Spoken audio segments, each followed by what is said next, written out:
Welcome to What If Alternate History channel. What if Carthage defeated Rome in the Second Punic War? You might know the Carthaginians or the Punics from history lessons, when they fought the Punic Wars against Rome. So, who were the Carthaginians? The Carthaginians were very good sailors and merchants. They got cities rather by trade settlements instead of war, and they rather had a war, because this would mean a tax increasement. They were located on the north shore of Africa, near the Mediterranean Sea. The blue areas are the Carthaginian possessions and red are possessions of Rome. In the Second Punic War, Hannibal crossed with his army the Alps and defeated the Roman army in many battles. Also, his brother Hasdrubal was sent to him with siege equipment and reinforcements to help his brother. When he sent a messenger to meet up with his brother, the messenger was caught by the Roman army, and Nero and his army defeated him at the Battle of Metaurus, and so they couldn't meet up. In this alternate timeline, they meet up. So let's start our alternate timeline. Our alternate timeline, the messenger is not caught, they meet up, defeat Nero at the Battle of Metaurus, and then march on Rome. They take Rome, and in the chaos, a naval route could be established between Carthage and Rome, from where they get supplies and reinforcements. Then they would break up the alliance of the Roman Empire into small city-states which Carthage could easily control. And because the Park family, of whom Hannibal was one, had his power grip in Spain, he would probably conquer more of Spain and Portugal. But because Carthage was a trade nation, they would either overthrow or assimilate the Park family so they would stop the conquests.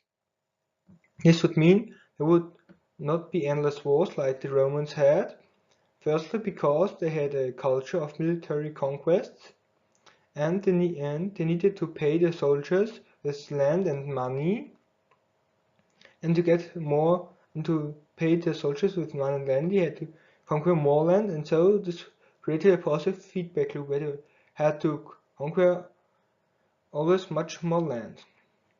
On the other hand, the Carthaginians had to pay the merchants to do a war, and this would mean a tax increasement, and because the Carthaginians were businessmen, they didn't like this.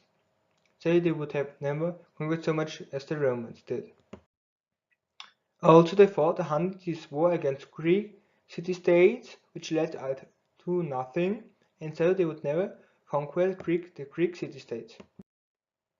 They would rather expand northward, and here red are the Carthaginian trade settlements to trade with the natives. Also, they would enlarge the trade network, so they would go to West Europe and south to Africa. When they would search for new trade partners, they would discover the Cape of Good Hope, and so find a route to India and China. And to make this route faster and safer, would build better ships. This would lead to the discovery of America. And with this newfound wealth, they would usher in a new era. Because the Greek city-states were never conquered, and the Punic culture had taken a great part of Greek culture, this would mean that culture and technology would evolve in Britain. And with this new technology, they would start to mechanize their production to find a cheaper way to produce something, like they did with manufacturing of shipping parts, so they could build cheaper and faster ships. Also, there wouldn't be Christianity or Islam, firstly because without a suppressed Jewish community to listen to Jesus' speeches, Christianity would not be so popular, and without Christianity, Muhammad wouldn't have been inspired to found Islam. And secondly, the butterfly effect would eradicate them, or I don't know what would happen to them. I think they would rather be in because of new actual age, which led to the foundation of the main gods, and to a merciful god, and to a hierarchical religion, because humanity moved into cities and got more hierarchical. I think this would lead that Baal, a very high god, would become the main god of the Carthaginians and would become merciful. And without empire vacuum left by the Romans, when the Anglo-Saxon invasion happened, would never be a power vacuum, and the invaders would be assimilated, and so England would be Celtic instead of Germanic. Also, when the Germanic tribes pushed into France to defeat the Celtic tribes, one excuse of Caesar to invade France was to help the Celtics to defeat from the Romans. This would mean that Celtic, Brittany, and Gaelic culture would develop without a conquering Roman force. It would also mean that the Seleucid Empire would expand in Anatolia, so modern-day Egypt, Turkey and Egypt, but not all of Anatolia, because the Hellenistic cities would ally with the Greek city-states in fear of a new Persian invasion.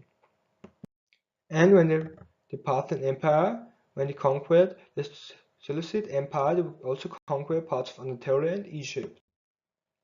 Also, many people often forget how near the Roman Empire was to his defeat. When the Cimbri and the Teuni invaded Italy, and they only got beaten thanks to Marius and the strength of the Roman legions. But with Carthage not so invested in Italy and not having such a military skill, the Cimbri and the Teuni would invade Italy. They would be assimilated, but they would set Italy back hundreds of years economically.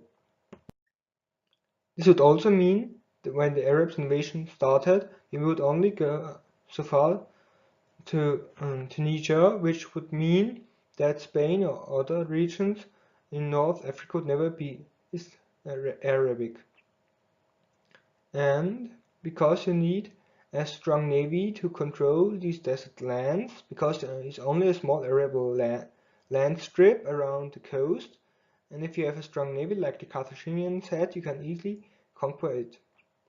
And without Islam, the Arabian conquest would be assimilated to the native culture. This would also mean that the Huns would conquer Central and West Europe without Romans and other Germanic tribes to defeat him. So what do you think would happen in the future? Would Stark make new inventions, discover Australia, or make new colonies?